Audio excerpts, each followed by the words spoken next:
우리는 계속해서 베드로의 행적을 살펴보고 있습니다. 놀랍게도 우리가 거듭 발견할 수 있는 사실이 있습니다. 그 사실은 바로 성도를 통하여, 특별히 베드로를 대표로 하는 성도의 삶을 통하여, 말을 통하여, 그들의 모습을 통하여 예수 그리스도의 공생애와 영광이 끊임없이 드러나더라 하는 것입니다. 베드로는 우리가 확인할 수 있었던 것처럼 예수님을 참 많이 닮아 있었습니다. 자, 이걸 여러분 우리가 알 때에 어떤 걸 지금 누가가 보여주고 있는 겁니까? 누가는 의도적으로 성도는 예수님을 참 많이 닮은 사람들입니다 하는 것을 의도적으로 기록하고 있는 거예요. 그래서 베드로는 일종의 예수님 영접하고 성령을 받은 사람들의 샘플이겠죠. 샘플로 지금 보여지고 나타나고 있는 것입니다. 자, 그렇다면 지금도 마찬가지입니다. 2000년이 지난 지금도 예수를 주와 그리스도로 믿은 성도들과 교회를 통해서 나타나시는 분은 오직 그리스도 예수뿐이라는 사실을 우리는 확인하고 있습니다. 자, 여러분, 저는 여러분이 예수를 믿고 기독교 신앙 안에 머무른다는 이것이 무엇을 의미하는지에 대해서 끊임없이 팝업처럼 이렇게 좀 띄워놓고 사시면 좋겠습니다. 늘 항상 이걸 띄워놓고 사시면 좋겠어요. 제가 아마 매 설교 때마다 이런 주제에 대해서 늘 여러분들에게 질문합니다. 예수 믿는다는 것이 무엇입니까? 그리고 우리가 기독교 신앙 안에 믿는다는 것, 그리고 또 이 신앙의 본질이라고 하는 것이 무엇입니까? 이 부분에 대해서 제가 끊임없이 거의 매 예배 때마다 질문을 던집니다. 그러면 여러분, 이 질문에 대해 여러분 답을 찾고 계십니까? 이 질문들의 답을 찾으셨습니까? 그 답이 나에게 유효한 답이십니까? 좀 번외의 말씀입니다만 우리 교회는 이 질문에 대해 구도하는, 그러니까 답을 찾는 일에 굉장히 마음을 쏟는 교회입니다.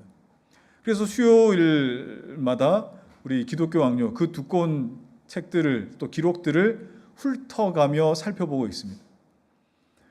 왜 이걸 살펴봅니까? 우리 기독교 신앙뿐만 아니라 내가 예수를 믿는다는 게 뭘까? 또 그 근본적인 질문과 원리들에 대해 그냥 넘어가면 안 되기 때문에 이걸 어려워도 좀 힘들어도 계속 살펴보고 있는 중에 있습니다. 자, 그리고 우리 금요 기도회 때는 시편 강해를 지금 하고 있고, 또 정말 부르짖어 하나님께 기도하는 그 시간을 가지고 있습니다. 우리 교회 새가족 교육은 뭐 다른 어떤 곳보다 유별나게 조금 힘들고 어려울 수도 있습니다. 또 제자 훈련도 마찬가지입니다. 유별나게 조금 어려울 수도 있습니다. 자, 이렇게 하는 이유는 우리 교회 안에서 우리가 질문했고 그 질문에 답을 찾아야 할, 소화시켜야 할 내용들이 많다라는 뜻입니다. 우리 교회 안에서도 굉장히 많다라는 뜻이겠죠.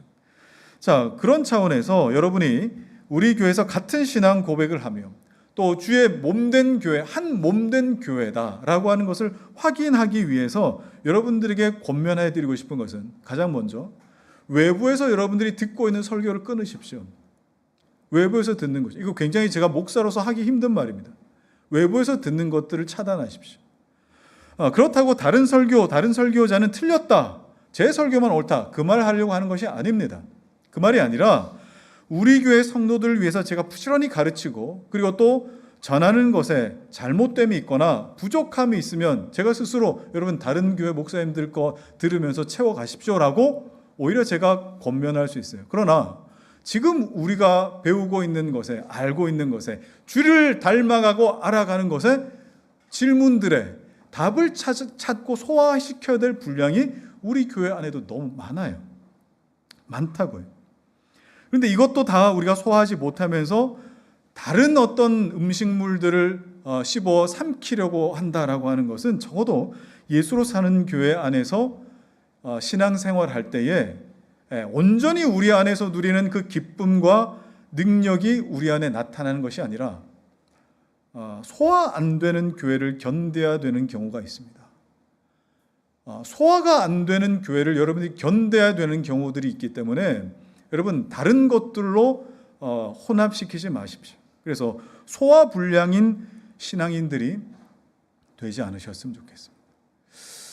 그런 차원에서 제가 본질적으로 예수 믿어 구원받는 것이 우리에게는 어떤 의미입니까? 라는 질문을 제가 자주 드렸습니다. 자, 예수 믿어 구원받는다는 것은 여러분 어떤 의미였습니까? 이것은 우리가 나아가야 할 최종적인 목적, 그죠? 궁극적인 목적이 아니라 종속된 목적이다 그랬습니다. 자, 이건 제가 한 말이 아니라 조나단 에드워즈의 말이었습니다. 여러분, 이게 어떤 의미였습니까? 우리가 구원을 받아야만 아버지의 영광을 위해 살 수 있기 때문에, 우리가 구원을 받아야만 아버지의 영광을 드러낼 수 있기 때문에 하나님 백성으로서의 기능을 회복시키셔서, 그 기능을 회복시키셔서 하나님의 영광을 위해 살도록 하시기 위해 우리를 구원하신 겁니다. 그러니까 구원은 최종적인 궁극적인 목적이 아니라 종속된 목적인 것이겠죠.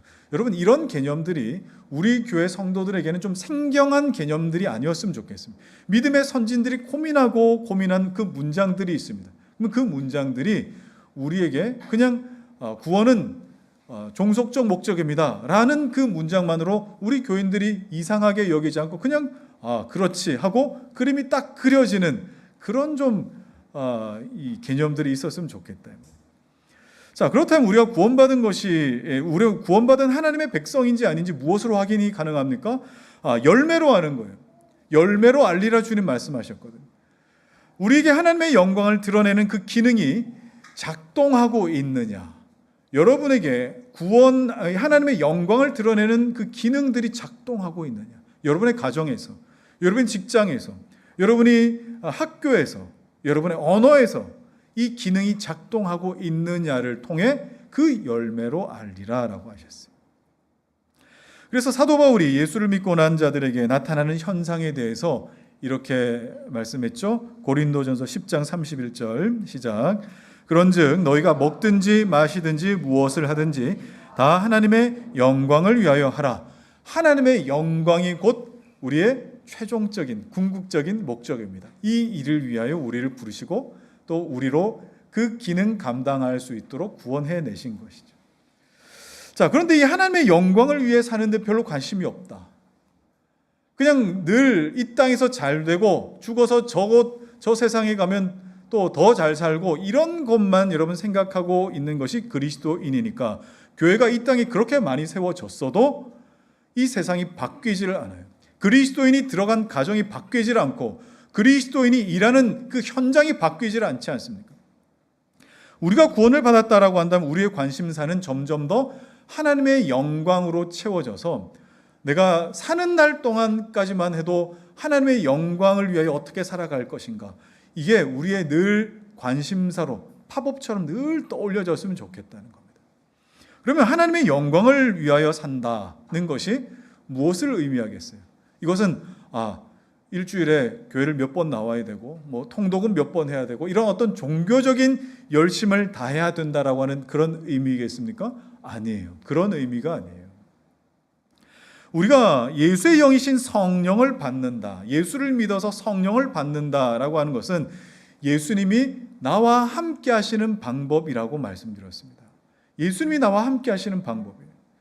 이로써 예수께서 내 안에 당신의 의지를 발휘하시고 당신의 지혜를 발휘하시고 당신의 능력을 발휘하시는데, 예수를 믿어서 예수와 함께하는 자의 삶이라고 하는 것은 내 의지가 아니라 그리스도의 의지로 그리 되게 하시는 겁니다. 예수의 의지로 그리 되게 하시며 예수의 지혜로 그리 되게 하시는 겁니다. 그래서 소위 예수를 영접했습니다, 나는 예수를 영접했습니다 라고 하는 이 말은 무슨 의미겠어요? 그의 영이신 성령을 받아서 그리스도 예수와 함께 연합하여 내가 그가 내 안에 거하는 자가 되었다. 이것이 바로 예수를 영접했다, 예수를 받아들였다라고 하는 뜻이 됩니다. 여러분 믿으십니까? 우리는 예수를 영접한 자들입니다. 예수를 주와 그리스도로 믿은 자들입니다. 그래서 우리가 그리스도와 연합했다라고 표현하는 거예요. 그것이 구원의 사건이요, 이것은 궁극적인 목적이 아니라 주의 영광을 위해 살아갈 수 있도록 하는 그런 종속적인 과정이 되어서 주의 영광을 위하여 살아갈 수 있도록 하셨다 이 말이에요. 이건 여러분 의무가 아닙니다. 주의 영광을 위해 살아야 되는 건 의무가 아니라 그리 되게 하시는 겁니다. 내 안에서 그렇게 나타나시기 때문에. 그래서 이건 능력의 문제이기보다 정체성에 관한 문제다라고 보셔야 됩니다. 예수님도 말씀하셨죠. 나는 포도나무요, 너희는 가지니 너희가 내 안에, 내 말이 너희 안에 거하면 열매를 많이 맺나니라고 하셨어요. 내가 어떤 열매를 맺어야지, 내가 어떤 열매를 많이 맺어봐야지, 크게 맺어봐야지, 이런 문제가 아니에요. 자꾸 내 의지와 내 이해력과 그리고 내 어떤 정신력을 가지고 열매를 맺어가려고 한다 이 말. 그건 여러분 이방 종교에서 하는 거예요. 기독교에서의 열매는 그런 것이 아니에요. 그때 자주 등장하는 말이 자꾸 뭡니까? 결단하잖아요. 결단하잖아요. 그래서 여러분 결단하셔서 여러분의 삶에 어떤 열매들이 맺히셨습니까?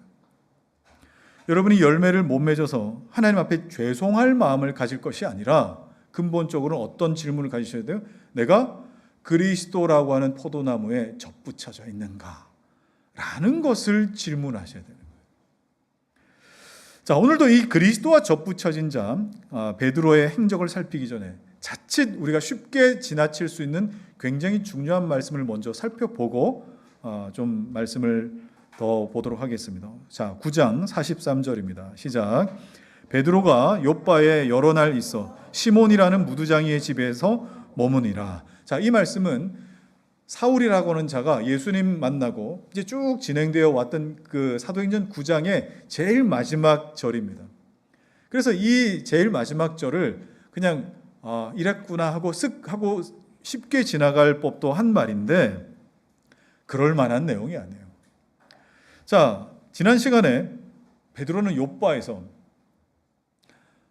예수님 그 옛날 예수님께서 소녀에게 죽은 소녀에게 탈리타 쿰 하셨듯이 죽은 여제자 타비다를 향해서 베드로 역시 타비타 쿰 하였습니다. 예수님을 닮아 있는 그런 어떤 일들로 말미암아 요빠에 있는 많은 사람들이 죽게로 돌아오는 일들이 많이 있었습니다. 자, 그런데 사도행전 9장은 그렇게 예수님으로 많이 돌아왔다, 예수님 믿는 사람들이 많아졌다, 이렇게 끝내도 충분할 장면을 그렇게 끝내지 않고 요빠의 무두장이 시몬의 집에 베드로가 거했다, 이렇게 첨가한 이후에 끝내더라 이 말입니다. 그러면 이 내용이 뭐가 그렇게 중요하길래 이렇게 끝낼까? 여러분, 우리가 생각하는 것보다 굉장히 중요한 내용입니다. 이 내용. 자, 베드로가 무두장이 집에 거했다 그랬는데 무두장이가 여러분 뭐 하는 사람이에요? 가죽공예사예요. 가죽공예사. 가죽을 가지고 여러 가지 물건들과 상품들과 용품들을 만들어내는데 가죽으로 만들 수 있는 게 많잖아요. 지갑도 있고, 뭐 핸드백도 있고, 그다음에 뭐 벨트도 있고, 구두도 있고, 장갑도 있고, 뭐 많지 않습니까? 지금은 여러분 가죽 공예를 하는 사람들은 굉장히 고급 기술 인력입니다. 그런데 당시 유대 사회의 가죽 세공업자, 곧 무두장이는 이게 창녀만큼 천박하게 취급을 받던 굉장히 천대받던 사람이었습니다. 왜 그러냐? 가죽 세공을 하려면 뭘 만져야 됩니까? 죽은 짐승을 만져야 되기 때문에, 죽은 짐승을 가공하고 다뤄야 되기 때문에 율법에는 죽은 짐승의 사체나 죽은 것을 손대면 어떻게 된다고요? 부정해진다 그랬거든요. 그래서 아예 가죽 세공업자, 무두장이는 율법적으로 부정한 직업인 거예요. 그 직업 자체가 율법적으로 부정한 직업이에요. 이들은 성 안에 들어오지 못했고요, 성 밖에 외딴 곳에 떨어져 살아야만 했습니다. 네. 자, 이런 배경을 안다면 오늘 정통 유대인이었던 베드로가 무두장이 시몬의 집에 들어갔다 하는 것 자체가 문제고, 더 큰 문제는 뭐예요? 이 집에 여러 날 머물러서 함께 먹고 마시고 뭐 이렇게 했다라고 하는 거. 이건 여러분 유대인들에게는 상상할 수 없는 일, 얼마만큼 충격적인 일이냐. 유대인으로서 자기 어떤 정체성이나 자격을 그냥 포기했다, 이렇게까지 볼 수 있는 충격적인 사건이에요. 그도 그럴 것이 그 집에 가면은 그 집이 뭐 작업장 아니겠어요? 거기 가면 가죽들이 막 말린다고 널려 있을 거 아니에요. 또 혹여나 짐승을 이제 막 잡아가지고 가죽 벗기기 전에 짐승의 어떤 사체들이나 흔적들이 거기 있었을지도 모르죠. 근데 거기에 정통 유대인이 들어간 거예요. 어떻게 되겠습니까? 자기 베드로의 인생 자체가 부정해지는. 자, 그런데 베드로의 이 모습을 통해서 지금 누가가 보여주고 싶은 게 있어요. 그게 뭡니까? 바로 예수 그리스도시죠. 예수님 이 땅에 계실 때에 정말 이 세상에 손가락질 당했던, 천박하다고 여겼던 세리들이나 창녀들과 함께 어울리셨습니다. 그들과 함께 같은 자리에 식사하시고 그들과 교제 나누셨어요. 그래서 사람들이 이런 예수님을 향해서 뭐라고까지 조롱했습니까? 세리와 창기들의 친구다. 이거 여러분 좋은 말로 한 말이 아니라 굉장히 비아냥거리며 조롱한 말인 거예요. 저는 베드로의 이런 행동이 스승이신 예수님을 따라하고 흉내 내려고 했던 것이다라고 생각하지 않습니다. 이건 베드로가 흉내 내려고 했던 것이 아니라 누가가 기록한 의도를 이렇게 우리가 쭉 살펴보고 있는 중에 있을 때 성령에 충만한 베드로가 어때요? 유대인의 사고에 갇혀 있지 않는 거예요. 유대인의 율법에 갇혀 있지 않고 오히려 자연스럽게 예수 그리스도께서 행하셨던 모습을 그대로 살아내고 있다는 것을 우리 볼 수 있습니다. 자, 왜 그렇습니까? 우리가 앞서도 말씀드렸듯이 나의 삶은 주님의 의지로 그리 되게끔 되는 인생이니까, 나의 삶은 주님의 지혜로 그리 되게끔 하시고 나의 삶의 결정은 주님의 지혜로 결정되게 하실 것이기 때문에 시몬의 직업이 비록 무두쟁이다 할지라도 그 집에 유할 수 있었던 이유도 한번 생각해 보십시오. 그냥 나 유대인인데 당신 집에 오늘 좀 거해야 되겠소. 그랬더니 무두장이 시몬이 아유 땡큐죠. 얼른 오십시오. 뭐 이런 상황이 있겠습니까? 지금 그런 상황이 아닌 거예요.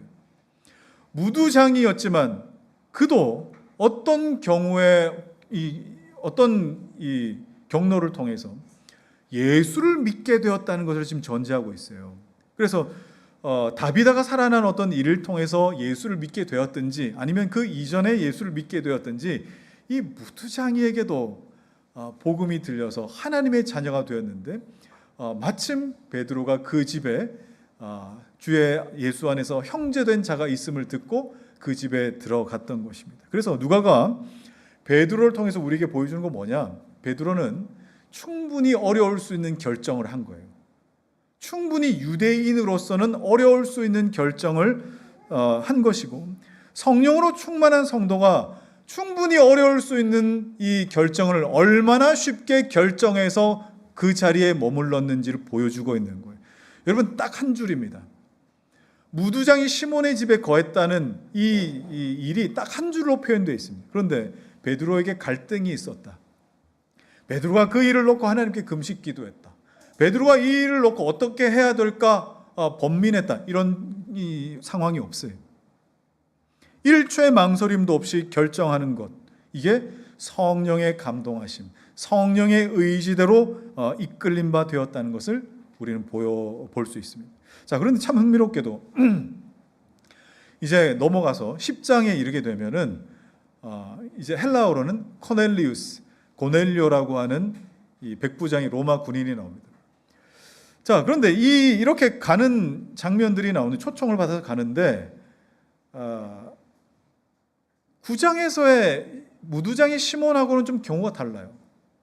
무두장이 시몬의 때는 어땠습니까? 여기서 뭐 베드로가 고민했다거나 뭐 갈등했다거나 뭐 이런 게 없는데 고넬료 집에 방문할 때 그리고 초청받아서 갈 때는 어땠습니까? 하나님 안 됩니다. 저 못 갑니다. 못 갑니다 하고 뭐 하는 겁니까? 거절을 했다는 거예요. 비록 자기 동족 유대인이었지만 율법상으로 부정했던 시몬의 집에 들어가는 것에 대해서는 별로 저항도 없고 또 고민의 흔적도 없는데 사도행전 10장에 이방인의 집에 들어가는 것에 대해서는 고민이 생기는 거예요. 저항이 생기는 거예요. 이건 여기는 아니지 라고 여겼던 겁니다. 자, 그러면 두 카테고리가 있어요. 두 남자가 있어요. 한쪽은 유대인이면서 부정한 일을 하는 사람, 한쪽은 이방인인 사람. 그런데 베드로에게만큼은 이런 카테고리보다는 이방인이라고 하는 어떤 조건이 자기에게는 탁 걸려 넘어지는 겁니다. 이방인이라고 하는 이 벽 앞에 성령의 의지보다는 자기의 의지가 더 앞서 나오고 자기의 감정이 더 우선되는 일들이 나타난 거예요. 분명히 유대인이 교제할 수 없다는 공통점은 같은데 말입니다. 자, 그러니 고넬료의 사건에서는 자연스럽지가 않아요. 고민이 있어요. 망설임이 있어요. 그죠? 베드로가 이런 어떤 모습으로 우리가 생각할 때 무두장이 시몬의 집에 거하는 장면을 보면은 여러분, 당시에 베드로는 얼마나 성령으로 충만하였고 성령보다 주님보다 앞서지 않았던 상태였는가를 우리 짐작할 수 있겠죠. 자, 그런데 이런 모습에서 어디 베드로뿐이었겠느냐 이 말이에요. 당시 무두장이는 성 밖에 외딴 곳에 고립되어 살아야 하는 그런 모습이라고, 그런 형편이라 그랬습니다.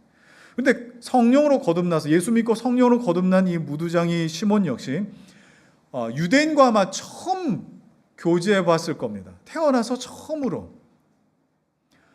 나도 유대인이지만 이 직업이 갖고 있는 어떤 한계 때문에 신앙적인 교제하지 못했는데 베드로가 와서 예수 안에서 교제한다는 것이 무엇인지, 그 기쁨이 무엇인지 알아갔던 것이겠죠. 그 외로웠던 사람한테 여러분, 이 교제는 얼마나 큰 힘이 되고 위로가 되었겠습니까? 로이드 존스 목사님이 이런 말씀하신 적이 있어요. 피는 물보다 진하다. 그리고 영은 피보다 더 진하다. 피는 물보다 진하고요. 우리 안에 교통하시는 성령 하나님의 역사는 그 피보다 더 진하다. 여러분, 이게 무슨 말이에요?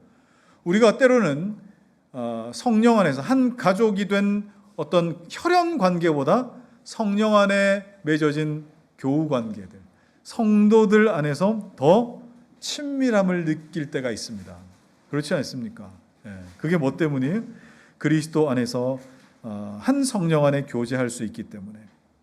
자, 이런 걸 우리가 가만히 종합해 보면 그리스도 안에서 그 영광에 참여할 수 있게 되는 것은 성령께서 우리의 의식뿐만 아니라, 우리가 뭘 인식하고 의식하는 것뿐만 아니라 우리의 무의식의 영역까지 간섭하셔서 우리가 어떤 걸 결정한다 했을 때 그 결정이 막 고민의 영역을 거치지 않아도 자연스럽게 주님의 영광이 되는 그 일에 아무런 거리낌 없이 그렇게 사라지게 하시는 것, 이게 뭐예요? 내 무의식의 영역에서도 그리 되게 하시는 것을 우리 볼 수 있어요. 자, 그렇다면 우리는 영적으로 공부할 때에 꾸역꾸역 하나님 앞에 나오는 존재들이 아닙니다. 꾸역꾸역 기도하러 와야지, 꾸역꾸역 예배드리러 와야지, 그런 존재가 아니라 누가 시키지 않아도 자연스럽게 하나님을 찾게 되는 것을 경험하는 자들이에요. 우리를 진리 가운데로 인도하시는 성령의 역사가 있기 때문에. 그래서 누가 의도하지도 않았는데, 내가 의도하지도 않았는데 또 그렇게 결정하게끔 하시는 하나님의 은혜가 있고, 또 내가 말씀을 듣게 하시는 은혜가 있고, 기도하게 하시는, 경험하게 하시는 것이 있습니다. 이건 내 의지가 아니죠. 그래서 우리 기독교를 설명할 때 정말 귀한 단어가 하나 있습니다. 그게 뭡니까? 불가항력적인 은혜다. Irresistible grace라고 했어요. 불가항력적 은혜, 저항할 수 없는 은혜, 내 안에서 주님의 의지가 나타남을 말하고 있는.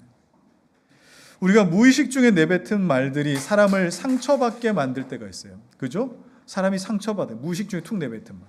그리고 누군가의 무의식 중에 툭 내뱉은 말이 나에게 상처가 돼서 계속 남을 때가 있습니다. 자, 여러분, 이건 뭘 의미합니까? 내가 의식으로 내 본성과 내 본 어떤 마음을 내 의식으로 이렇게 붙잡고 있다가 무의식 중에 그게 그냥 툭 튀어나올 때의 경우를 의미합니다. 자, 그런데 우리가 그리스도와 연합된 자로 성령 안에 있을 때 바로 그 여러분 안에 있는 그 무의식의 영역 안에서도 자연스럽게 주님의 기쁨이 되게 하시는 것, 그리 되게 하시는 하나님의 섭리가 있다 하는 것을 오늘 말씀을 통해 발견하는 것이죠. 그리 되게 하시는 것이 있다. 그래서 여러분이 의식하는 여러분의 지혜와 여러분의 삶과 여러분의 어떤 그 결정뿐만 아니라 여러분의 그 무의식 가운데 나타나는 여러분의 언어와 여러분의 인생의 방향마저도 하나님께 영광이 되는 그런 복된 성도들이 되시길 주의 이름으로 축원합니다. 자, 이제 10장으로 들어가 보겠습니다. 첫 번째 남자는 시몬이었습니다. 자, 두 번째 남자입니다. 1절과 2절 읽겠습니다. 시작. 가이사랴에 고넬료라는 사람이 있으니 이달리아 부대라 하는 군대의 백부장이라. 그가 경건하여 온 집안과 더불어 하나님을 경외하며 백성을 많이 구제하고 하나님께 항상 기도하더니, 누가는 고넬료가 어떤 사람인가 하는 것을 10장에 소개하면서부터 10장이 열을 이어집니다. 자, 이 사건은 사도행전 전체에서도 굉장히 중요한 장이에요. 10장은 큰 어떤 변곡점이 되는 사건입니다. 왜 그러냐? 두 가지 이유가 있습니다. 첫 번째는 고넬료의 이 사건으로 인해서 이방인에게 복음이 증거된다. 이방인도 복음을 듣고 성령을 받는다라고 하는 이 사실이 공인되는 그런 예루살렘 공회의가 생기거든요. 베드로가 고넬료 집에 가서 복음을 전하고 성령이 임하는 걸 경험했지 않습니까? 그리고 예루살렘으로 돌아가서 보고합니다. 이방인들도 복음을 듣고 난 다음에 성령이 임하는 것을 내가 봤다. 실제로 이런 일이 있다. 그랬더니 예루살렘이 깜짝 놀라 뒤집어지죠. 아니, 어떻게 그럴 수가 있느냐. 그러나 하나님께서 이렇게 일하신 것에 대해서 우리가 앞서지 말자, 인정하자. 그렇게 해서 여러분, 예루살렘 회의가 11장에 일어나고 11장 끝에 최초의 이방인의 교회인 안디옥 교회가 딱 세워집니다. 굉장히 기념비적인 사건이 바로 사도행전 10장이에요. 자, 그리고 두 번째로 이 사건이 중요하다고 볼 수 있는 것은 사도행전 전체의 분량을 봤을 때 스데반의 설교만큼이나 굉장히 길어요. 할애된 면적이 굉장히 많다고요. 자, 이건 여러분 분량을 무시할 수 없는 어떤 이유가 분명히 있습니다. 뭐 때문이겠어요? 하나님께서 그만큼 분량을 할애해서라도 자세하게 다루셔야 할 만큼 중요한 의미가 있다라고 하는 그런 뜻이 되겠죠. 자, 그러면 고넬료가 누구인지 한번 말씀을 통해 살펴보십시다. 자, 그는 가이사랴에 주둔한 이달리아 부대, 이달리아는 이탈리아라는 뜻입니다. 가이사랴에 주둔한 이탈리아인들로 구성되어 있는 부대라는 뜻입니다. 자, 당시에 로마 군대는 싸우면은 게르만족이나 야만인족들을 포로로 이렇게 잡아서 전쟁에 총알바지처럼 제일 앞장서 가지고 이제 뭐 총알바지처럼 썼던 그런 경우들이 많았어요. 그런데 그 부대에는 다른 어떤 종족들이 섞여 있지 않고 이달리아 부대, 곧 이탈리아 사람들로만 구성된 부대라고 합니다. 그러니까 어떤 특별한 임무를 띠고 있는 그런 부대였던 것 같아요. 거기에 백부장이었답니다. 백부장이라는 것은 한 100명의 수하를 거느리고 지휘 통솔할 수 있는 지도자라는 뜻인데, 지금의 약 중대장 정도 되는, 대위 정도 되는 그런 어떤 위치에 있는 것 같습니다. 자, 여기서 우리가 확인할 수 있는 것은 두 가지 사실이죠. 그가 이방인이다. 그러니까 철저하게 이 사람은 이탈리아 사람, 로마 사람이다 하는 사실과, 그리고 두 번째는 그럼에도 불구하고 경건했고 온 집안 식구들과 더불어 하나님을 경외하고 백성을 구제하고 항상 기도에 힘썼다라고 하는 이 사실. 자, 그러면 이 두 가지 정말 모순될 것 같은 이 두 가지 사실을 통해 질문이 하나 들어야 됩니다. 어떤 질문입니까? 아니, 어떻게 이 사람은 이렇게 하나님을 경외하는 사람이 됐지? 라고 하는 사실이겠죠. 자, 먼저 그가 하나님을 경외하는 자였다는 말을 한번 생각해 보시죠. 당시 여러분 헤롯 성전을 한번 떠올려 보면 좋겠습니다. 성전을 떠올려 보면 제일 안쪽에 지성소, 성소가 있고, 그다음에 제사장의 뜰, 그다음에 이스라엘의 뜰, 그다음에 뭐 여인의 뜰, 그다음에 제일 바깥쪽에 있는 게 이방인의 뜰입니다. 그러니까 이방인들도 유대교의 가르침, 또 여호와 하나님을 예배하고 경외하는 마음을 가진 어떤 이방인들도 거기까지 들어가서 하나님을 경외하고, 물론 이 지성소, 성소까지 못 들어갑니다. 거기까지 들어와서 하나님 앞에 꿇어 엎드려서 경배하는 이런 일들은 가능했다는 뜻입니다. 자, 그렇다고 해서 그런 그들이 유대교에 입문할 수 있었다라는 뜻은 아닙니다. 유대교에 입문한다는 것은 이방인의 뜰에 들어간다는 것과는 좀 다른 어떤 개념이에요. 그게 무슨 말이냐? 이방인들이 유대인의 유대 교회에 입문한다는 것은 네 가지 단계를 거쳐야 돼요. 첫 번째는요, 토라 곧 모세 오경을 거의 달달 외우듯이 배워야 됩니다. 유대인들은 다 토라를 외우기 때문에. 자, 그리고 두 번째는 할례를 행해야 됩니다. 세 번째는 물속에 들어갔다가 나를 정결하게 하는 예식, 곧 정결 예식을 해야 됩니다. 네 번째는 하나님께 번제나 화목제를 드려서 이것을 나의 영적인 증거로 삼아야 됩니다. 쉽지 않죠, 그죠? 쉽지 않습니다. 일단 처음 거 모세 오경을 거의 외우다시피 공부해야 된다. 여기서부터 일단 안 됩니다. 여러분, 제가 딱 느끼게 했어요. 우리 교회 교인들도 공부하자 그러면은 안 되는 거예요, 이게. 그리고 또 남자들 같은 경우는 할례를 행해야 된다잖아요. 안 되는 거예요. 자, 당시 일반적인 이방인들도 이거 하기 힘든데 로마의 군 관료입니다. 군 관료, 일반 병사가 아니라 군 관료예요. 이런 사람, 이런 절차를 밟으면서까지 유대교에 입교한다. 쉽지 않은 내용입니다. 그래서 저는 이 고넬료가 유대교의 호의적인 사람, 그리고 또 온 집안 식구들을 설득해서 이 교훈에 동참시킬 수 있는 그 정도의 사람 정도로 저는 봅니다. 자, 나중에요, 고넬료와 식구들이 베드로를 초청해서 거기에서 복음을 들을 때에 여러분 어떤 일이 일어납니까? 거기에 성령이 임하시거든요. 자, 그렇다면 이건 무엇을 뜻하죠? 고넬료가 지금 성령을 받기 이전에 하나님 앞에 기도하고 하나님을 섬기고 경외하고 그리고 또 이웃들을 구제했다라고 하는 것은 성령을 받기 전에도 이런 일이 가능했다는 것을 뜻합니다.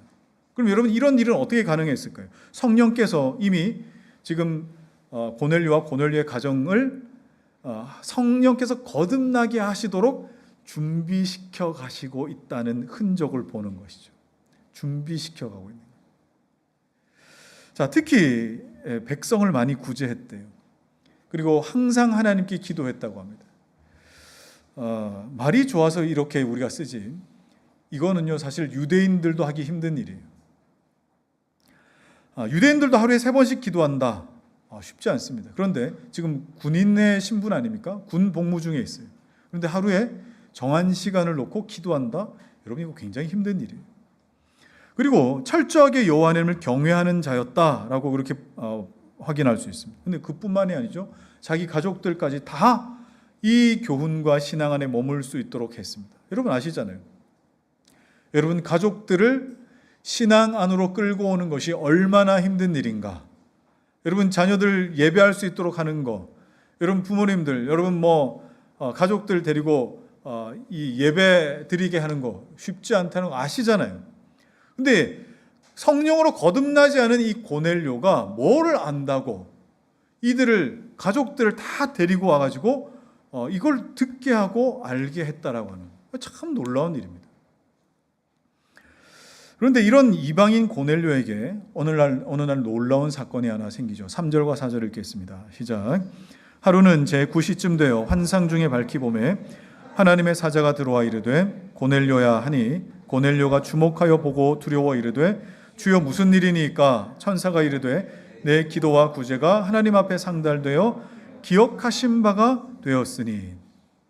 제9시면 오후 3시를 뜻합니다. 예수님도 제9시에 돌아가셨는데 고넬료가 기도하고 있던 그때에 호련히 하나님의 사자 곧 천사가 나타났어요.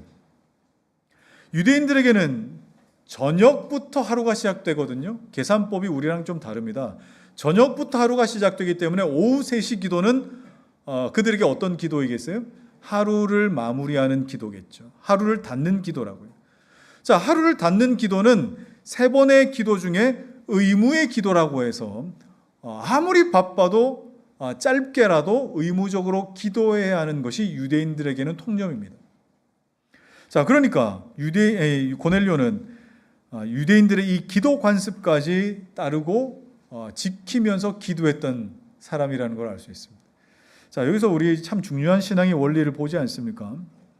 하나님께서 눈여겨보신 사람이라 그랬어요. 기억하신 바 되었으니. 그러니까 하나님께서 눈여겨보신 사람이라는 뜻인데 이런 자들의 특징이 있습니다. 어떤 특징이 있어요?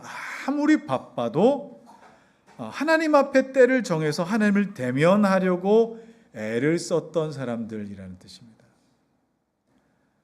이걸 여러분 율법주의라고 생각하시면 안 됩니다. 율법주의. 다니엘 보십시오. 하루에 3번 뜻을 정하여 하나님께 기도했습니다. 베드로와 요한도 기도하는 제9식 기도 시간에 기도하러 성전에 올라가다가 성전 미문에 앉아있던 안진뱅이와 만났습니다. 그리고 10장에 보면은 베드로도 정오 12시에 그 시몬, 무두장이 시몬의 집 옥상, 지붕에 올라가서 기도하다가 하나님 보여주신 환상을 보게 됐습니다. 우리가 일주일에 몇 번 기도했느냐, 일주일에 우리가 예배를 몇 번 드렸느냐, 이렇게 따지기 시작하면 여러분 이건 율법주의나 공로주의가 되겠죠. 그러나 하나님과 늘 그 관계를 지키기 위해서 내 습관을 고쳐가는 일, 이것을 우리는 뭐라고 부릅니까? 이걸 경건이라고 부릅니다. 경건. 자, 경건을 이렇게 정의할 수 있어요. 경건에 대한 정의 한번 읽어볼까요? 시작. 하나님을 향한 사랑과 그 거룩함에 두려워 떨 줄 아는 마음. 자, 경건은 2가지 키워드를 기억하셔야 돼요. 하나님을 향한 사랑과 그 거룩함에 두려워 떨 줄 아는 두려움. 사랑과 두려움의 복합체를 경건하다라고 하는 거예요. 그래서 바울 역시 경건은 범사에 유익하다라고까지 이야기를 합니다. 자, 그도 그럴 것이 오늘 10장 4절을 한번 읽어볼까요? 10장 4절 시작. 고넬료가 주목하여 보고 두려워 이르되 주여 무슨 일이니까? 천사가 이르되 내 기도와 구제가 하나님 앞에 상달되어 기억하신 바가 되었으니. 그는 경건을 지켜내는 이 일에 마음을 많이 쏟았는데 그 일이 무엇으로 가능해졌다는 것을 보여줍니까? 기도를 통하여 가능해졌다는 걸 보여줍니다. 여러분, 우리가 기도할 때마다 항상 하나님의 은혜를 누리면 얼마나 좋겠습니까? 여러분이 예배할 때마다 항상 하나님의 임재를 누리면 얼마나 좋겠습니까? 그런데 잘 안 되지 않습니까? 뭐 때문에 그래요? 여러분이 가지고 있는 그 연약함의 조건들이 있어서 그래요. 내가 일주일 동안 너무 바쁘게 살아온 그 바쁨으로 인한 피곤함, 아이들을 양육하다 보면 그 양육함으로 빼앗긴 여러 가지 에너지와 집중력, 고넬료도 그러지 않았을까요? 로마인이면서 유대교 전통을 따르다 보니까 시간은 딱딱 맞춰서 기도하는 거 쉽지 않습니다. 그럼에도 불구하고 하나님의 임재를 누리려고 나올 때 거기 기도하는 자리에서 그냥 오늘은 그냥 넘어갈까? 하나님의 임재를 누리지 못하고 졸았던 때가 또 없었을까요? 그렇지만 여전히 그 자리로 이끄시는 성령 하나님의 강권하심이 있어서 경건의 유익과 힘을 누려갈 때에 하나님께서 기억하시는 자로 드러나더라 하는 겁니다. 하나님께서 기억하시는 자. 자, 이방인으로서 자격도 없습니다. 마음을 온전히 쏟을 형편도 되지 못합니다. 그러나 내가 알고 있는 하나님만으로도 어때요? 충분히 경건을 지켜갈 수 있도록 하시는 하나님. 저는 하나님을 잘 알지 못해서 기도를 잘 못합니다. 저는 하나님을 몰라서 하나님 잘 알지 못해서 예배하는 것이 힘듭니다. 여러분, 그건 내 핑계입니다. 내가 아는 만큼이라도 하나님 앞에 경건할 수 있도록 도우시는 분이 하나님의 은혜인 것이고 또 하나님의 능력인 것입니다.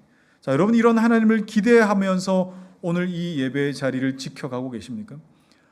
여러분의 갖고 있는 그 어떤 예배할 수 없는 환경과 여러분이 가지고 있는 나는 하나님을 알지 못하는 내가 아는 하나님이 이 정도라고 하는 어떤 한계를 가지고 여러분 예배하면서 그럼에도 불구하고 하나님 앞에 나의 경건을 지킬 수 있도록 하시는 하나님이라고 하는 이 사실을 여러분 기대하며 예배하시냐 말이에요. 이 사실이 얼마나 귀하고 감격스럽습니다. 자, 그러면 고넬료의 이 기도가 또 구제가 하나님께 상달되어서 기억되었다는 사실을 한번 좀 눈여겨보시죠. 오늘 천사가 고넬료의 삶에 대해 설명하면서 2가지를 얘기합니다. 상달되었다, 기억되었다. 상달되었고 기억되었다. 자, 그런데 이 2 용어가 레위기에 나오는 제사 용어라는 사실을 여러분 아시면 좋겠어요. 제사 용어입니다. 자, 먼저 상달되어라고 번역한 헬라어 아나바이노라고 하는 이 말은 히브리어로 번역할 때 올라라고 할 수 있어요. 올라. 같은 말입니다. 자, 올라는 명사로 번제 그리고 계단이란 뜻입니다. 자, 그러니까 이게 동사로 쓰면 어떤 뜻이겠습니까? 올라가다, 올라니까 올라가다, 그죠? 그래서 천사도 뭐라고 합니까? 상달되어라고 그렇게 표현하죠. 이건 제사적 용법이에요. 자, 그리고 기억하게 하는 말, 기억하게 하는, 생각나게 하는 말, 이렇게 번역된 헬라어 무네모시논이라고 하는 말은 히브리어로 아지카라라고 하는 말로도 번역할 수 있는데, 이 아지카라라고 하는 이 말은 기념물, 생각나게 하는 것, 생각나게 하는 사람으로 번역할 수 있습니다. 자, 그러면 종합해 보면 둘 다 하나님께 제사 때 사용됐던 말들이에요. 자, 그러면 고넬료의 기도와 구제 그리고 그런 것으로 채워 나갔던 그의 삶이 하나님 앞에 어떤 삶이었다는 거예요? 제사의 삶, 예배의 삶이었다는 겁니다. 여러분 정말 중요한 교훈이죠. 여러분의 신앙이 가장 중요하다고 할 수 있는 것은 이렇게 모여서 함께 공적인 예배를 드리는 것. 왜 그렇습니까? 여기서부터 일주일이 시작되기 때문에. 우리가 게임할 때 지금부터 시작이라고 하잖아요. 여러분이 공예배를 지키는 것은 지금부터 시작을 알리는 스타트 선과 같습니다. 이것이 무너지면 나머지 6일은 시작이 되질 않는 상황에서 여러분이 시작을 하는 겁니다. 10의 1조도 마찬가지입니다. 여러분이 경제활동을 하기 이전에 10의 1을 구별한다는 것은 여기서부터 내 소비가 시작됩니다라는 것을 알리는 것입니다. 자, 그러면 우리가 이 모여서 드리는 이 공예배가 그렇게 중요하다면 그것 못지않게 중요한 건 뭡니까? 우리 나머지의 6일 동안의 삶, 우리의 삶 전부를 하나님께서 예배로 받기를 원하신다라는 뜻입니다. 이걸 고넬료를 통해 알 수 있죠. 자, 요한복음 4장 23절 읽어주십시오. 시작. 아버지께 참되게 예배하는 자들은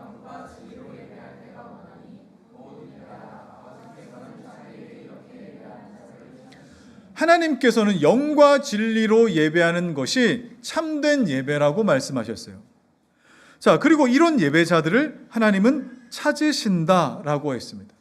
하나님이 찾으시는 예배. 자, 그러면 오늘 고넬료의 경우를 통해 본다면 하나님께서 어떻게 하시는 거예요?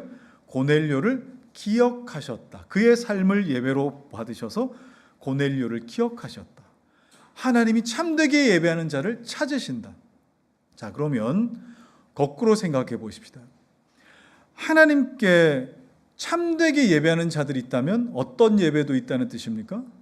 거짓되게 예배하는 자들도 있다는 뜻이겠죠. 가인처럼. 그리고 구약에 많은 이스라엘 백성들이 범했던 그런 거죠. 눈먼 것, 병든 것, 저는 것으로 드리면서 하나님 우리가 예배하지 않았습니까? 라고 그렇게 주장했던 거죠. 성령께서 우리 심령을 조명하셔서 말씀이 우리 심령에 새겨지는 이 은혜를 사모함 없이 영과 진리로 예배함 없이 그저 내가 이렇게 예배하죠. 왔노라 자노라 가노라. 왔노라 자노라 가노라. 여러분 예배가 이 세 단어로 정의되어서 되겠어요? 로마서 12장 1절 말씀입니다. 시작. 형제들아 내가 하나님의 모든 자비하심으로 너희를 권하노니 너희 몸을 하나님께서 기뻐하시는 거룩한 산제물로 드리라. 이는 너희가 드릴 영적 예배니라. 분명히 바울도 말씀합니다. 하나님이 기뻐하시는 제사가 있다고. 내가 예배를 드리는 게 아니에요. 내가 예배를 드렸습니다가 아니라 하나님이 기뻐하시는 예배냐입니다. 하나님이 받으시는 예배냐입니다. 하나님께서 기억하시는 예배로 우리를 드러냈느냐에 대한 문제입니다. 자, 그렇다면 하나님께서 찾지 않으시는 예배와 기도도 분명히 존재합니다. 하나님께서 기뻐하지 않으시는 예배와 기도 그리고 또 그 헌신도 있습니다. 성경은 수많은 곳에서 이 일을 증거합니다. 하나님께서 기억조차 하고 싶지 않은 그런 기도, 하나님께서 받지 않으시는 그 사람의 예배 분명히 있습니다. 여러분도 그렇잖아요. 어떤 사람은 생각하기도 싫잖아요. 어떤 일을 기억하기도 싫은 그런 일 있지 않습니까? 하나님께서도 그렇답니다. 그런데 반대로 생각나게 만드는 사람이 있답니다. 기억하고 싶은 일이 있다고 합니다. 오늘 말씀에는 뭐라고 합니까? 영과 진리로 예배하는 그 예배를 하나님은 기억하고 찾기를 원하시고, 또 그렇게 예배하는 자를 하나님은 찾고 기억하고 싶어 하신다는 겁니다. 그렇다면 하나님께서 찾으시는 예배자는 내 의지로 예배하는 것처럼 보일 수는 있겠지만 실상은 어때요? 성령 내 안에 계셔서 끊임없이 이끌어 가실 때에 고넬료의 삶처럼 그렇게 하나님 앞에 준비되어 가는 자들로 나타난다는 거예요. 자, 앞서도 말씀드렸지만 고넬료가 하나님 앞에 이렇게 경건의 삶을, 경건의 인생을 만들어 가는 중에 있을 때 항상 기도에 성공했겠어요? 항상 예배에 막 은혜를 받아 누렸겠어요? 그러지 않을 겁니다. 전 확신합니다. 왜 그래요? 이 사람은 군인이었지 않습니까? 군인. 여러분, 군인은 자기 삶에 매일 수가 없습니다. 군인으로 활동하다가 집합하면은 그냥 뛰쳐가야 돼요. 기도하러 갔는데 거기에서 5분 대기 집합하면은 내려놓고 그냥 뛰쳐나가야 되는 것이 군인의 인생입니다. 군인이라고 하는 집단을 한 단어로 표현하자면 힘이죠.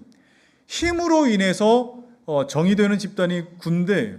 그래서 위로는 상관의 명령에 절대 복종해야 되는 것이고, 밑으로는 그 힘의 어떤 권력으로 통솔해야 하는 것이 군인의 어떤 의무가 되는 거 아니겠습니까?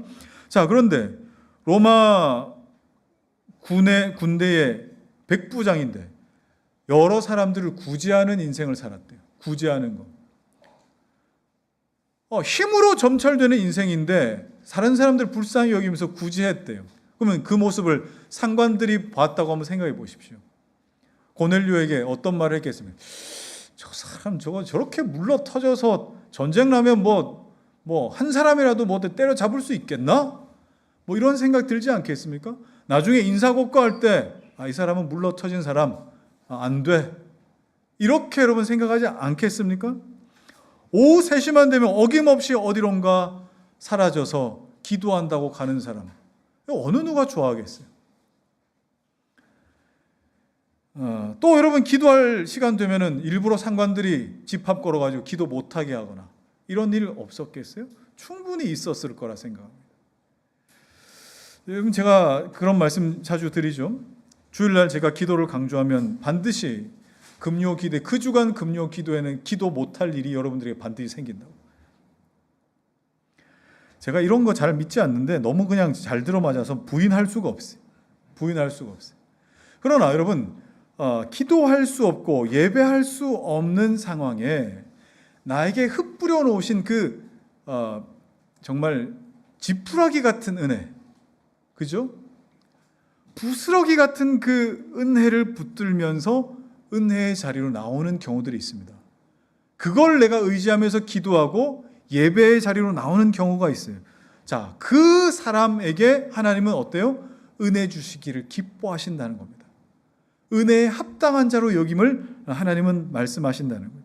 그래서 성령의 그 인도하심이 있어요. 내 안에 내가 아무리 피곤하고 또 내 상황이 여의치 않고 내가 그럴 수 없는 환경이라 할지라도 그때의 성령 내 안에서 기도해라, 예배해라 하는 그 어떤 부스러기 같은 음성을 던져주실 때에 그 성령을 소멸하지 않고 은혜의 자리로 나오려고 하고 기도하려고 할 때 하나님은 그런 자를 은혜에 합당한 자로 여기시고 은혜 주시는, 하나님은 은혜를 그냥 쫙 뿌려놓으시고 자, 선착순으로 온 사람들 은혜 준다 이렇게 하지 않으십니다. 제가 설교할 때 정말 안타깝게 여기는 부분이 뭔지 아십니까? 설교를 준비할 때에 우리 성도들 중에 어떤 형편이 떠오르는 성도들이 있습니다. 그러면 이 설교를 통해서 힘을 얻을 수 있겠구나 하는 마음이 들 때가 있습니다. 자, 그리고 어떤 경우에는 이 설교를 듣고 그 자리에서 멈춰서 다시 주님께 돌아오는, 돌이키게 할 말씀이겠다, 그런 어떤 생각이 들 때 있습니다. 그런데 놀랍게도 그 사람이 그 주일 안 와요. 평소에는 별일이 없다가 주일 아침이면 꼭 부부싸움, 그렇게 부부싸움해요. 또 애들 데리고 오다가 애들 또 뒤치다거리 하면서 또 푸닥거리 한번 하면 마음이 상해가지고 오늘은 그냥 영상으로 예배 드리지 꼭 은혜 받을 만한 때에 몸이 아프고 천둥 번개가 치고 오늘은 밖에 나가면 번개 맞을지도 모르니까 오늘은 영상 예배를 드려야 되겠다. 은혜 받지 못할 이유들이 생겨나죠.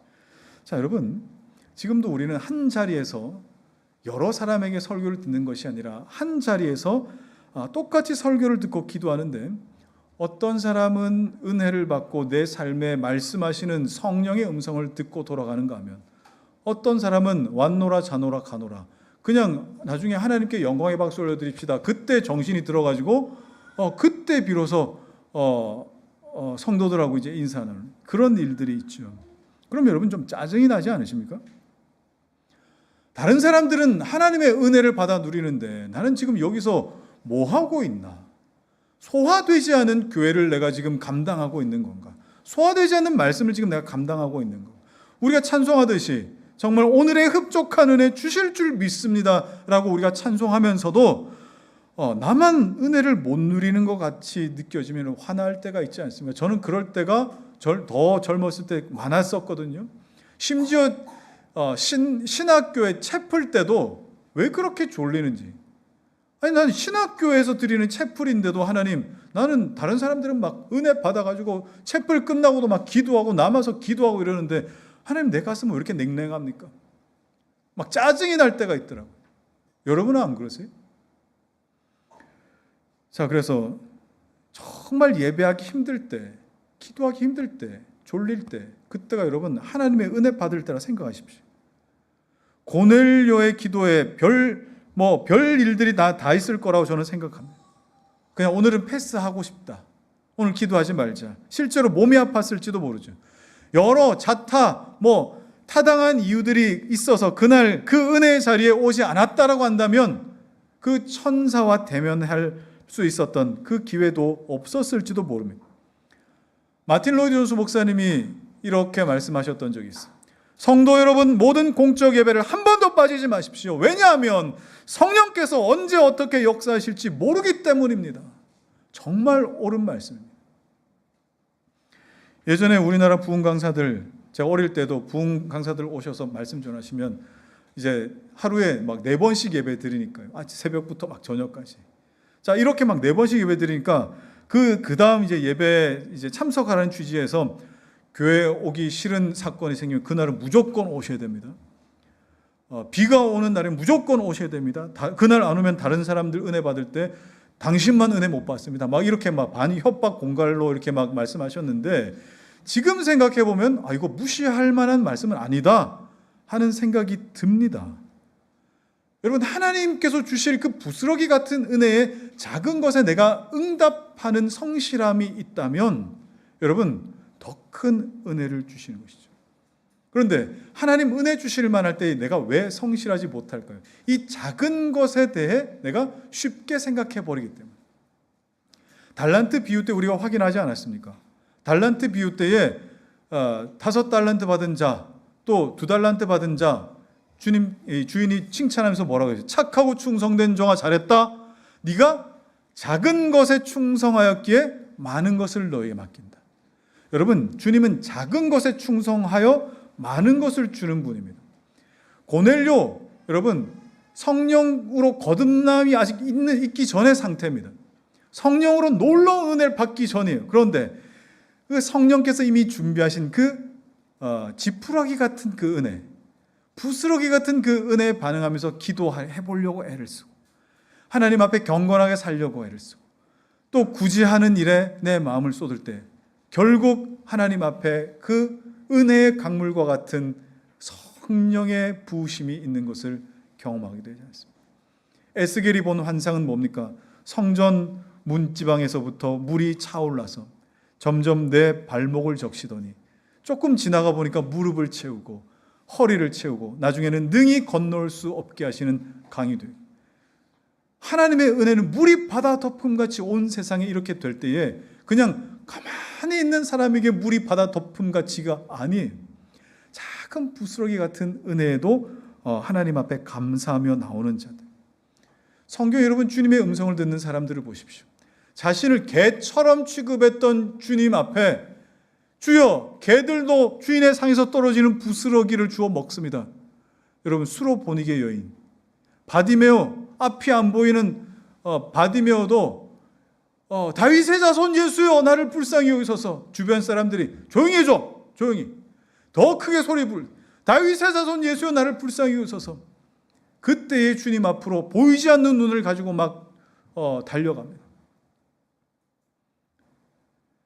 12해 혈루증 앓았던 여인 보십시오. 그 사람들 비집고 예수님 옷자락 한번 만져보겠다. 중풍병 걸렸던 친구 그 지붕이라도 뜯고 한번 내려보겠다. 회당장 야이로 자기 딸 고쳐보려고 체면도 내려놓고 주님 발 앞에 무릎 꿇고 엎드려서 주님 한 번만 살려주십시오. 여러분, 이 사람들은요 쉽게 은혜 받은 사람들 아닙니다. 그렇다고 여러분 어렵게 은혜 받으십시오 그렇게 말씀드리려고 하는 것도 아니에요. 그게 뭡니까? 그냥 살아도 될 사람들에게 하나님의 그 티끌 같은 은혜들의 흔적들이 있어서 그 은혜를 발견하고 이게 무슨 은혜인가 싶어서 거기에 신실해 보려고 애를 쓸 때에 네가 작은 것에 충성하였으므로 많은 것을 너에게 맡기리니 능히 건널 수 없는 은혜의 강물로 점점 더 헤엄쳐 거슬러 올라오게 하시는 하나님의 이 은혜와 준비하심이 있다는 거예요. 이걸 여러분들이 발견하시라는 거예요. 성경에 이 작은 은혜에 반응할 때에 구하고 찾고 두드리게 하셨습니다. 이 은혜에 반응하는 자들만 그럴 수 있습니다. 감나무 밑에 입 벌리고 앉아서 감이 뚝 떨어지도록 그렇게 기다리라고 말씀하지 않으셨습니다. 자, 예레미야 보시죠. 29장 13절 시작. 너희가 온 마음으로 나를 구하면 나를 찾을 것이요 나를 만나리라. 나를 찾을 것이요 만나리라. 이렇게 할 수 있는 사람은 주님께서 내 인생에 두드리는 소리를 들을 수 있는 자들. 두드리는 소리에 이 작은 소리 누가 두드리네 하고 반응하는 자들. 여러분, 그런 자가 바로 주의 은혜를 강물같이 내 배에서 생수와 같이 그 은혜의 강이 흘러나리라 하셨던 것을 여러분 누리게 될 줄 믿으시기 바랍니다. 이제 말씀 정리하겠습니다. 자, 오늘 하나님의 은혜와 상관없을 두 사람을 봤습니다. 하나님의 은혜와 상관없을 사람이에요. 자이든 타이든 하나님의 은혜에서 멀어져도 특별히 변명할 것도 없는 그런 사람들이었습니다. 한 사람은 부정한 자였고 한 사람은 이방인이었어요. 우리 중에도 하나님 앞에 부정한 인생을 사시는 분이 계실지 모르겠습니다. 우리 중에도 하나님 앞에 정말 하나님과 상관조차 없는 이 이방인과 같은 인생을 사는 분이 계실지 모르겠습니다. 그러나 오늘 무엇을 발견하시죠? 하나님께서 미리 아신 자들에게 우리가 느끼기에는 정말 부스러기 같은 은혜처럼 보일 수 있겠지만 사실은 그 부스러기 같은 은혜는 하나님께서 큰 것을 주기 위하여 우리를 인도해 가시는 하나님의 방법이었다는 것을 알고 시몬과 같은 자들이 예수 그리스도 안에서 외로움이 이제는 교제로 바뀌게 되는 것을 보고 고넬료처럼 아직 거듭난 상태는 아닐 수 있겠지만 성령의 이 비밀한 일하심 가운데 지금도 한 걸음 한 걸음 주님 앞으로 나오고 있다는 사실을 우리는 발견합니다. 여러분, 이미 하나님의 은혜가 시작되었다는 것을 믿으시기 바랍니다. 한번 따라합시다. 하나님의 은혜는 시작되었습니다. 여러분, 그걸 믿는 자마다, 그걸 믿을 수 있는 자마다 성령의 일하심을 보게 될 줄 여러분 기억하시고 더 큰 은혜를 향하여 날마다 주님 앞으로 나아가시는 복된 성도들 되시길 주의 이름으로 축원합니다. 함께 찬양하십시다. 시작됐네 우리 주님의 능력이 나의 삶을 다스리고 새롭게 하네 자유하네 죄와 사망으로부터 나의 나의 삶은 변하고 난 충만하네. 한 번 더 고백합시다. 하나님의 은혜가 시작됐네. 시작됐네. 우리 주님의 능력이 나의 삶을 다스리고 새롭게 하네. 자유하네. 자유하네. 죄와 사망으로부터 나의 삶은 변하고 난 충만하네. 아멘. 은혜로다. 은혜로다. 주의 은혜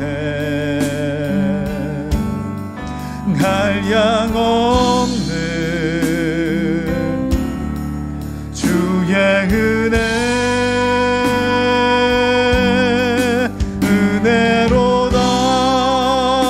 은혜로다. 주의 은혜 변함없는 신실하신 주의 은혜. 자, 여러분 우리 같이 말씀 의지하며 기도하십시다. 때로는 여러분 하나님의 은혜가 나에게 너무 부스러기 같이 느껴져서 이 부스러기 같은 은혜로 내 삶을 유지하고 버티기 벅찰 것처럼 느껴질 때가 여러분 있으실 겁니다. 여러분 오늘 무두장이 시몬 앞에 우리가 어떤 핑계를 댈 수 있겠어요? 그는 처음부터 끝까지 하나님의 백성으로 인정받지 못할 자였어요. 여러분 우리가 이방인, 철저하게 이방인이고 하나님의 거룩한 공동체에 들어올 수 없는 자 고넬료, 우리가 그 앞에 어떤 핑계를 댈 수 있겠습니까? 여러분은 그보다 조금 더 난 부스러기 같은 은혜 여러분 있지 않으십니까? 그러나 실상은 부스러기 같은 은혜가 아니요 하나님의 효과적인 부르심이요 은혜인 것입니다. 여러분 중에 아직 이 부스러기의 은혜와 같은 것들도 나에게 없는 분들 계십니까? 하나님의 은혜라고 하는 것이 무엇인지 잘 모르겠고 하나님께서 이 자리에 부르신 그 이유도 모르겠고 목적도 모르겠는 그런 분들 계십니까? 그렇다면 하나님께서 여러분에게 이 부스러기 같은 은혜라도 허락하여 주시길 여러분 기도하십시오. 그리고 그 부스러기 같은 은혜를 쫓아서 하나님께서 인도해 가시는 것을 여러분 누려가고 계신 분들 계십니까? 네가 작은 것에 충성했기에 더 많은 것을 맡기리라 하셨던 것처럼 발목을 잠기게 하시고 무릎을 잠기게 하시고 허리와 능히 건널 수 없게 하시는 내 배에서 생수의 강이 흘러넘치리라 하셨던 그 은혜를 여러분 더 사모하십시오. 그래서 하나님 이미 시작하신 하나님의 은혜가 내 인생에서 멈춰지지 않기를 소망하고 그리고 이 하나님의 은혜에 상관없는 자가 되지 않기를 소망하오니 하나님이여 나를 불쌍히 여기시며 하나님의 이 은혜가 부스러기 같은 은혜랄지라도 이것을 내가 붙들고 하나님 앞에 머물러 서는 하나님 앞에 거룩한 하나님의 사람이 될 수 있기를 소망합니다. 주여 한번 부르고 같이 기도하겠습니다. 주여 할렐루야. 아버지 하나님 감사합니다. 내 인생의 아버지 하나님이여 주님의 은혜가 있어서 내가 이 자리 이곳에 하나님의 은혜에 반응하여 주님의 은혜에 감사하며 오늘도 아버지 하나님 이 자리에 있는 줄 압니다. 하나님 때로는 내가 느끼기에는 하나님의 은혜는 너무 부스러기 같은 은혜처럼 느껴질 때가 있습니다. 그러나 아버지 하나님이여 내가 주님을 알기에 너무나 충분한 은혜이고 내가 하나님을 향하여 붙여쳐 나가기에 너무나 충분한 은혜여서 아버지 하나님 이것을 향하여 때로는 아버지 하나님 정말 주님께서 충분하게 하시는 그곳까지 나를 인도해 가시는 하나님의 방법이 됨을 오늘 우리는 말씀을 통해 알게 됩니다. 하나님 자격 없는 자들 그럴 수 없는 형편 가운데 있는 자들도 오늘 아버지 하나님이여 정말 이런 부스러기 같은 은혜로 말미암아 하나님의 백성으로 아버지 인치어 가신다는 것을 오늘 우리가 믿고 알고 들으면서 하나님이여 부스러기 은혜 같은 것도 없는 자들에게는 하나님이여 정말 그런 은혜를 허락하여 주시고 이 은혜를 붙쫓아 나가는 자들에게는 하나님 더 큰 은혜로 향하는 아버지 하나님, 정말 믿음의 은혜들이 있게 하여 주옵소서. 오 하나님, 하나님의 일하심과 하나님의 은혜 주심과 하나님께서 아버지 하나님 성도들을 견인해 가시되 정할 수 없게 만드시는 이 하나님의 은혜가 우리 삶에 가득할 수 있도록 주여 도와주시옵소서. 우리 성도들의 삶에 아버지 하나님이여 주님의 은혜를 향한 신실함이 사라지지 않도록 하여 주시며 하나님 냉랭한 가슴을 가지고 살지 않도록 하나님 붙들어 주시옵소서. 주님 말씀하셨듯이 보라 지금은 구원의 날이요 보라 지금은 은혜 받을 만한 때다 하셨습니다. 우리 인생에 마치 부스러기와 같은 그런 은혜를 조각조각 난 것처럼 보이는 것이 있다 하더라도 그것이 조각난 인생으로 버티라는 것이 아니라 더 큰 은혜의 강물로 나아오라는 하나님의 인도하심인 줄 알아서 내가 구하고 찾고 두드리며 더 큰 것을 사모하는 그 믿음을 하나님 허락하여 주시옵소서. 우리 중에 이 은혜와 상관없어도 아무런 지장 없이 살아도 될 만한 자들 없습니다. 하나님의 은혜가 모두 필요합니다. 이 믿음의 고백이 있을 때마다 하나님이여 합당치 않은 자에게 주시는 그 하나님의 은혜가 있게 하여 주시고 끝까지 하나님 주를 닮아가는 믿음의 분량에 이를 때까지 우리 귀한 성도들을 붙들고 가 주시옵소서. 이제는 우리 주 예수 그리스도의 은혜와 하나님의 사랑과 성령의 교통하심이 작은 부스러기 같은 은혜라도 거기에 믿음으로 반응하고 성실하여 하나님께서 인도하심에 순종하여 주님 기뻐하시는 자리까지 나아가기로 소망하는 사랑하는 성도들 머리 위에와 이들의 가정과 생업과 자녀와 주의 몸된 교회 위에